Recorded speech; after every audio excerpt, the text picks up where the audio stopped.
रायगड जिल्हा परिषद आयोजित केंद्रीय प्रकल्पांतर्गत समग्र शिक्षा 2024-25 राष्ट्रीय आविष्कार अभियानाच्या शैक्षणिक अभ्यास सहलीचे आयोजन मध्य प्रदेश येथील प्रादेशिक विज्ञान भवन भोपाळ येथे करण्यात आले होते।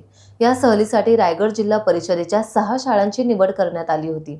मुख्यमंत्री माझी शाळा सुंदर शाळा या उपक्रमात जिल्ह्यात प्रथम आणि विभागात द्वितीय पुरस्कार प्राप्त रायगड जिल्हा परिषद उच्च प्राथमिक शाळा वडगाव तालुका खालापूर शाळेचे 8 विद्यार्थी, रायगड जिल्हा परिषद उच्च प्राथमिक शाळा तळोदे पाचनंद पनवेलचे 4 विद्यार्थी, रायगड जिल्हा परिषद उच्च प्राथमिक शाळा खारपाडा पेणचे 6 विद्यार्थी, रायगड जिल्हा परिषद उच्च प्राथमिक शाळा खोपटे उरणचे 8 विद्यार्थी, वीर हुतात्मा भाई कोतवाल विद्यामंदिर गिरीस्थान माथेरान कर्जतचे 13 विद्यार्थी आणि शासकीय आश्रमशाळा पिंगळस कर्जतचे 6 विद्यार्थी असे एकूण 45 विद्यार्थी वडगाव शाळेचे मुख्याध्यापक सुभाष राठोड यांच्या नोडल अधिकारी नेतृत्वाखाली आयोजित करण्यात आली होती।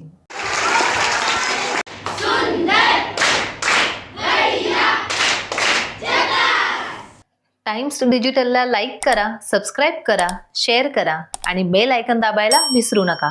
पाहत रहा टाइम्स डिजिटल।